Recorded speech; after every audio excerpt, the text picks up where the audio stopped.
நாம பல்லாவரம் சந்தைக்கு போயிருந்தபோது பார்த்தீங்கன்னா, இந்த பஜாஜ் லம்ப் லைட் 50 ரூபா கொடுத்து வாங்கிட்டு வந்திருந்தோம். இது என்ன ப்ராப்ளம் தெரியல. இதை நம்ம இனிமே தான் செக் பண்ணி என்ன ப்ராப்ளம் கண்டுபிடிக்க போறோம். இந்த மாதிரியான ரீஸ்டோரேஷன் சர்வீஸ், எலக்ட்ரானிக் கண்டென்ட்டுக்கு நம்ம சேனலை மறக்காம லைக் அண்ட் ஷேர் பண்ணி சப்ஸ்கிரைப் பண்ணிக்கோங்க. இப்போ வாங்க வீடியோக்குள்ள போகலாம். இதோட மாடல் பார்த்தீங்கன்னா பஜாஜ் எல்இடி க்ளோ 430 LI1000. பேட்டரியோட கெப்பாசிட்டி பார்த்தீங்கன்னா 3.7 வோல்ட் லித்தியம் அயன் பேட்டரி கொடுத்துருக்காங்க. இதோட பர்ஃபார்மன்ஸ்லாம் நல்லா தான் இருக்கும் போல். இதுக்கு சார்ஜிங் பார்த்தீங்கன்னா 12 வோல்ட் கொடுத்துருக்காங்க. நம்ம சார்ஜ் போட்டு பார்ப்போம் சார்ஜ் ஏறுதான்ட்டு. நம்ம சார்ஜ் போடும்போது பார்த்தீங்கன்னா ஃப்ரண்ட்டில் அந்த சுவிட்சு கீழே எல்இடி லைட்டாக க்ளோ ஆகுது ரெட் கலரில். இதை பாருங்கள், க்ளோ ஆகுதுங்களா? சார்ஜ் போட்டால் சார்ஜில் ஏறுது. இதில் பேட்டரி தான் ப்ராப்ளமாக இருக்கும். நம்ம ஃபஸ்ட்டு இதை ரிமூவ் பண்ணிவிடுவோம். அடியில் 4 ஸ்க்ரூ இருக்கும், அதை நீங்கள் ஸ்க்ரூ ட்ரைவர் வச்சு ரிமூவ் பண்ணிவிடுங்க.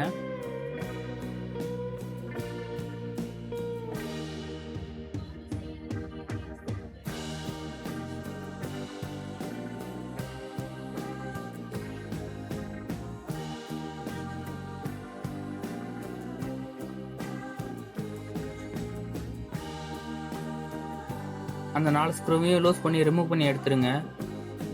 எடுத்துட்டு அதை வெளியே ஓப்பன் பண்ணும்போது லைட்டாக ஷேக் பண்ணி ஓப்பன் பண்ணுங்கள். அப்போ தான் ஸ்மூத்தாக வரும்.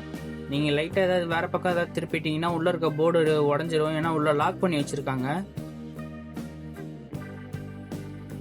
லைட்டாக ஷேக் பண்ணுங்கள், ஓகேங்களா? நம்மளுக்கு ஓப்பன் ஆகிடுச்சு. உள்ளே பார்த்தீங்கன்னா லித்தியம் அயன் பேட்டரி, ஒரு பிசிபி போர்டு, ஒரு யூஎஸ்பிக்கான இதுவு, ஒரு சுவிட்சு கொடுத்துருக்காங்க. சுவிட்சும் உங்களுக்கு பிசிபிலேயே வந்துடுது. இவ்வளோதான் இதோட செட்டப்பு. இப்போ இதில் இருக்க எல்லாத்தையும் அவுத்து வெளியே எடுத்து வச்சுருவோம்.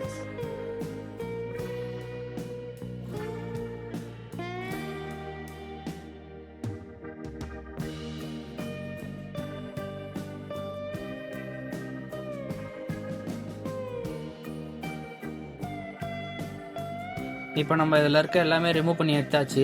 சார்ஜர் மட்டும் லைட்டாக டைட்டாக இருக்குது. அதை நம்ம ஸ்க்ரூ ட்ரைவர் விட்டு நீக்கணும்னா வெளியே வந்துடும். நம்ம இதை ஸ்க்ரூ ட்ரைவர் விட்டு நீக்கும் போது பார்த்தீங்கன்னா மேலே லைட்டாக உடஞ்சிடுச்சு. இதை நம்ம லாஸ்ட்டாக பார்த்துப்போம். இப்போதைக்கு அதில் இருக்க ஸ்க்ரூ மட்டும் ரிமூவ் பண்ணி அதை வெளியே எடுத்து வச்சுருவோம்.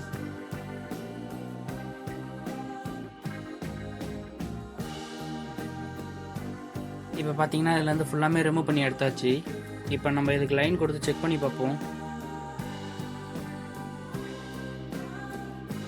இதில் இருக்க ஸ்டிப்பை பிடிங்கிட்டிங்கன்னா இது தனியாக வந்துடும். இதில் நீங்கள் டேரெக்டாக 12 வோல்ட் பவர் சப்ளை கொடுக்கலாம். அந்த மாதிரி பவர் சப்ளை கொடுக்கும்போது உங்களுக்கு எல்இடி க்ளோ ஆகணும். ஏதாவது எல்இடி பீஸ் ஆகிருக்கான்னு பாருங்கள். அந்த மாதிரி செக் பண்ணும்போது நம்ம இப்போ இதில் 12 வோல்ட் பவர் சப்ளை கொடுப்போம். நம்ம பவர் சப்ளை சார்ஜர் வந்து வீக்காக இருக்குது, அதனால் லைட்டு விட்டு எரியுது. ஆனால் நீங்கள் லைட்டாக ஃபஸ்ட் டைம் பார்த்தீங்கன்னா உங்களுக்கு ஒரு பிரைட்டாக க்ளோ ஆகும். நமக்கு எல்இடிலாம் நல்லா தான் இருக்குது. இப்போ நம்ம பேட்டரி செக் பண்ணுவோம் மல்டிமீட்டர் வச்சு. நம்ம பேட்டரி செக் பண்ணும்போது கூட பேட்டரியில் வால்ட்டு வருது. பேட்டரியும் நல்லா தான் இருக்குது. இருங்க ஒரு நிமிஷம், மல்டிமீட்டர் இந்த கொஞ்சம் ப்ராப்ளமாக இருக்குது. அடிக்கடிக்கு தப்பான வேல்யூ காமிக்கும். நான் மல்டிமீட்டரை சரி பண்ணிவிட்டு வந்து செக் பண்ணி பார்க்குறேன். ஆஃப் பண்ணி ஆன் பண்ணால் நம்மளுக்கு சரியாயிடும். இப்போ நம்ம செக் பண்ணி பார்ப்போம். நம்ம பேட்டரி செக் பண்ணும்போது பார்த்தீங்கன்னா 2 வோல்ட் 45 ஆம்பியர் வருது. பேட்டரி நல்லா தான் இருக்குது. நம்ம அடுத்தது பிசிபியை செக் பண்ணுவோம். பேட்டரியை விட்டுட்டு நம்ம பிசிபியில் பழைய மாதிரி ஒயர் எல்லாத்தையுமே கனெக்ட் பண்ணிட்டுருங்க. பேட்டரி, எல்இடி ப்ளஸ் 12 வோல்ட் அந்த பவர் சப்ளை ஓடுது. நீங்கள் அது ரெண்டுமே ஒன்றா தான் இருக்கும். நீங்கள் கரெக்டாக பார்த்து ஜாயின் பண்ணிக்கோங்க. இப்போ இதில் நம்ம 12 வோல்ட் பவர் சப்ளை இன்புட் கொடுப்போம். அப்போ ஏதாவது க்ளோ ஆகுதா, ஏதாவது ரியாக்ஷன் நடக்குதான்னு பார்ப்போம். இதில் நம்ம 12 வோல்ட் பவர் சப்ளை கொடுக்கும்போது பார்த்தீங்கன்னா இந்த சார்ஜிங் லைட் தான் விட்டு எரியுது. மித்தபடி எந்த ஒரு ரியாக்ஷனுமே நடக்கல. ஃபைனலாக அப்படி இப்படின்னு அலசி ஆராய்ஞ்சு என்ன ப்ராப்ளம் கண்டுபிடிச்சாச்சு. இதில் சுவிட்சு தான் போயிருக்கு. நம்ம சுவிட்சை டைரக்ட் பண்ணும்போது பாருங்கள் எரியுது. பார்த்தீங்களா?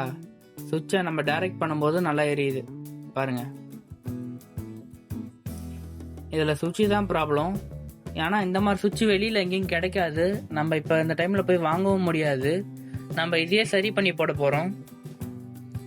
நம்ம சுவிட்சை சரி பண்ணுறதுக்கு முன்னாடி இதில் 5 வோல்ட் அவுட்புட் வருதுல்ல மொபைல் சார்ஜிங்காக, அதை நம்ம ஒரு வாட்டி செக் பண்ணிப்போம். இதில் நீங்கள் டேரெக்டாக 12 வோல்ட் பவர் சப்ளை சார்ஜ் போடுறீங்களா, அதில் 12 வோல்ட்டை இன்புட் கொடுத்துட்டு இதில் நீங்கள் வால்டேஜ் செக் பண்ணிங்கன்னா உங்களுக்கு வால்டேஜ் அதிகமாக வரும். ப்ளஸ் மைனஸ் இருங்க வச்சுட்டு காமிக்கிறேன்.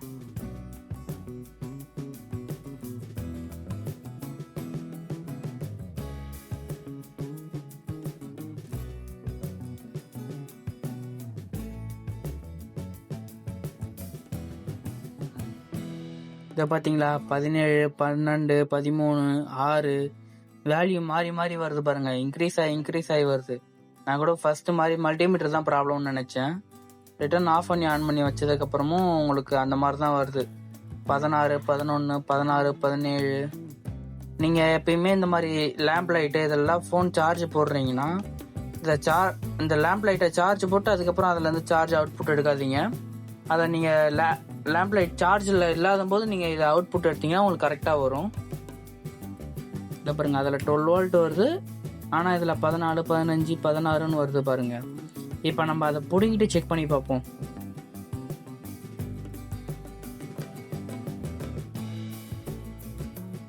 அந்த லைனை பிடுங்கி விட்டுட்டு இப்போ நம்ம பேட்டரியிலேருந்து வருதுல்ல, அதனால் எவ்வளோ அவுட்புட் வருதுன்னு பாருங்கள். 4.95 வருது. கரெக்டான வோல்டேஜ் தான். இது மொபைலுக்கு கரெக்டாக இருக்கும் சார்ஜ் போடுறதுக்கு. இதனால் உங்களுக்கு சேஃப்டி முக்கியம். நீங்கள் அந்த 12 வோல்ட் இன்புட் சார்ஜிங் கொடுக்கும்போது நீங்கள் இதுலேருந்து அவுட்புட் எடுத்தீங்கன்னா உங்களுக்கு நீங்கள் எந்த காம்பவுண்ட் கொடுக்குறீங்களோ அது 5 வோல்ட்டுக்கு மேலே போய் அந்த காம்போனன்ட்ஸ் வெடிக்கிறதுக்கு கூட வாய்ப்பு இருக்குது. நீங்கள் எப்பயுமே அதில் சார்ஜ் போடாமல் இருக்கும்போது இதை நீங்கள் கொடுத்து யூஸ் பண்ணுங்கள். சார்ஜ் போட்டிங்கன்னா உங்களுக்கு அந்த காம்போனன்ட்ஸ் வேஸ்ட்டாக போயிடும். இப்போ நம்ம அந்த சுவிட்சை ரிமூவ் பண்ணலாம். இப்போ அந்த சுவிட்சில் இருக்க மேலே ஒரு தகடு மாதிரி இருக்கும். உங்களுக்கு பிளாஸ்டிக் வச்சு அது வெல்டு பண்ண மாதிரி இருக்கும். இந்த பிளாஸ்டிக்கில் லைட்டாக நீக்கி விட்டு அந்த தகடை வெளியே எடுத்துருங்க. இவ்வளோதான், அந்த தகடு வெளியே எடுத்தாலே வந்துடும். ஆனால் பார்த்து எடுங்க, எனக்கு பறந்துடுச்சு. நீங்கள் எடுக்கும்போது கேர்ஃபுல்லாக எடுங்க. இந்த தகடில் பார்த்தீங்கன்னா உங்களுக்கு லைட்டாக பாசி பிடிச்ச மாதிரி இருக்கும் கருப்பாக. அதை நீங்கள் க்ளீன் பண்ணி போட்டாலே போதும், நல்லா ஒர்க் ஆக ஆரம்பிச்சிடும். என்கிட்ட எம்எரி ஷீட் இல்லை, நான் இந்த கத்தி வச்சு லைட்டாக தேய்ச்சிக்கிறேன். இந்த தகடு மாதிரி இருக்குல்ல, அதுலேயும் தேய்க்கணும், உள்ள அந்த பட்டன்லேயும் தேய்க்கணும். இது 2 இடத்துலையும் நீங்கள் தேய்க்கும் போது உங்களுக்கு நல்லா வேலை செய்யும் இந்த சுவிட்சு.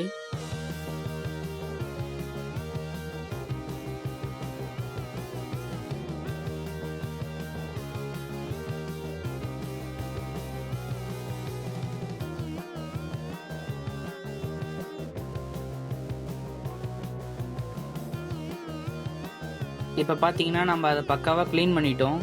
ஐபி போட்டு வேறு க்ளீன் பண்ணியிருக்கோம். ஐபி போடுறதுனால உங்களுக்கு மறுபடியும் அந்த இடம் அந்த மாதிரி பாச பிடிக்காது.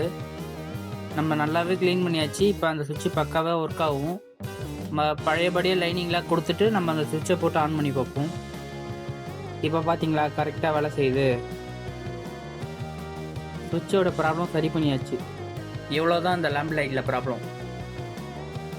நம்ம சுவிட்சை ரிமூவ் பண்ணும்போது ஒரு தகடு பறந்துச்சு பார்த்தீங்களா, அந்த தகடு தான் இது. அதை கரெக்டாக வச்சு பர்ஃபெக்டாக செட் பண்ணணும். கரெக்டாக உள்ள வச்சு லாக் பண்ணிவிட்டு நீங்கள் சால்ட்ரிங் வச்சு சால்ட்ரிங் பண்ணால் அது நின்றுக்கும். நல்லா பக்கமும் கரெக்டாக வச்சு சால்ட்ரிங் பண்ணுங்கள், அப்போ தான் அது கரெக்டாக வேலை செய்யும். இல்லைனா லைட்டாக கிராஷ் ஆனாலும் சுவிட்சு வேலை செய்யாது. நம்ம வீடியோஸை நிறைய பேர் பார்க்குறீங்க, ஆனால் நம்ம சேனலை சப்ஸ்கிரைப் பண்ண மாட்டீங்க. மறக்காமல் சப்ஸ்கிரைப் பண்ணி பக்கத்தில் இருக்க பெல் ஐகானையும் கிளிக் பண்ணிக்கோங்க. அப்போ தான் நம்ம வீடியோ போட்டால் உடனுக்குடன் நோட்டிஃபிகேஷனில் வரும். இப்போ பார்த்தீங்கன்னா இந்த சுவிட்சை நம்ம ஃபுல்லாக ரெடி பண்ணியாச்சு. கரெக்டாக வேலை செய்யுது. இதுக்கப்புறம் நம்ம எப்படி அவுத்தமோ அதே மாதிரி கரெக்டாக வச்சு ஃபிட் பண்ண வேண்டியது தான். நம்ம ரிமூவ் பண்ணும்போது நம்ம வீடியோவை எவ்வளோ பொறுமையாக பார்த்தீங்களோ நம்ம ஃபிட் பண்ணும்போதும் அதே மாதிரி பாருங்கள். ஏன்னா எப்படி அவுத்தமோ அதே மாதிரி ஃபிட் பண்ணணும். நீங்கள் பாதியிலேயே விட்டுட்டு போனீங்கன்னா உங்களுக்கு கரெக்டாக வேலை செய்யாது. நம்ம வீடியோவை ஃபுல்லாக பாருங்கள். நம்ம இந்த ஸ்டிப்பில் எப்படி ரிமூவ் பண்ணமோ அதே மாதிரி வச்சு ஃபிட் பண்ணிடணும். இந்த 5 வோல்ட் மொபைல் சார்ஜிங்க்கு கொடுக்குறோம் பார்த்தீங்களா, அது மட்டும் 3 பின் இருக்கும். கரெக்டாக ப்ளஸ் மைனஸ் பார்த்து கொடுங்க. இந்த லாஸ்ட்டில் 2 பின் இருக்குது பார்த்தீங்களா, அது 2 ப்ளஸ் மைனஸு.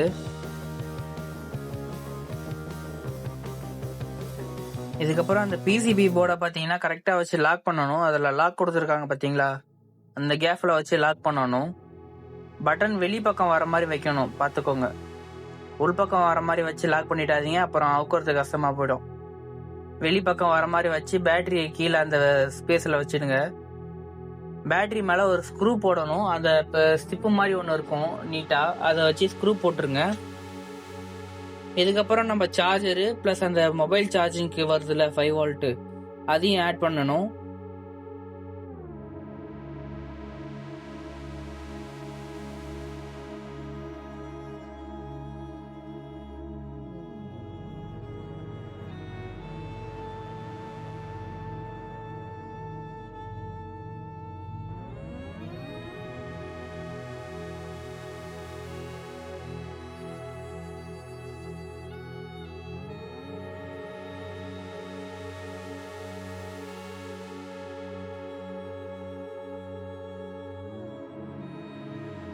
இப்போ முக்கால்வாசி வேலை முடிஞ்சு, நம்ம அந்த சார்ஜர் மட்டும் தான் செட் பண்ணணும். இன்னும் அந்த சார்ஜர் ஸ்டார்டிங்கில் சொல்லியிருந்தேன் பார்த்தீங்களா டேமேஜ் ஆகிருக்குன்ட்டு, அதை நம்ம அதில் வச்சு ஃபெவிக்விக் போட்டு ஒட்டிடுவோம்.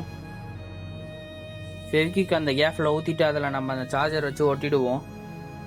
இது ஒரு 5 மினிட்ஸ் ஆகட்டும். அதுக்கப்புறமேட்டு வந்து நம்ம செட் பண்ணுவோம். உடனே வச்சா அது உடனே பிச்சின்னு வந்துடும், கரெக்டாக நிற்காது. நம்ம ஃபெவிக்விக் போட்டிருக்கிறதுனால ஒரு 5 மினிட்ஸ் ஆகட்டும். அதுக்கப்புறமேட்டு வந்து வீடியோ கண்டினியூ பண்ணுவோம். A few moments later, 2000 years later, one eternity later. Fevikwik போட்டது நல்லாவே காஞ்சிடுச்சு. அதை இடத்துலயே வச்சு கரெக்டாக வச்சு டைட் பண்ணிவிடுவோம். நல்லா ப்ரெஸ் பண்ணுங்க, அப்போ தான் உள்ளே போகுது. ஏன்னா அந்த இடம் ரொம்ப ஹார்டாக இருக்குது, உள்ளேயே போக மாட்டேங்குது. ஸ்க்ரூ ட்ரைவர் வச்சு 2 குத்த வேண்டியது தான். ஸ்க்ரூ டிரைவர் எடுத்துல இந்த லாஸ்ட்லேயும் அந்த லாஸ்ட்லேயும் 2 அமுக்கணுன்னே உள்ளே போகுது பாருங்கள். உள்ள பக்கவாக போய் உட்காந்துடுச்சு. இப்போ மேலே ஒரே ஒரு ஸ்க்ரூ மட்டும் போட்டு டைட் பண்ணிவிடுவோம், இல்லைனா வெளியே வரும். டைட்டாக தான் இருக்குது, வராது. இருந்தாலும் ஒரு சேஃப்டி போட்டு வச்சுப்போம். நல்லா டைட் பண்ணிவிடுங்க, வெளியே வராத மாதிரி.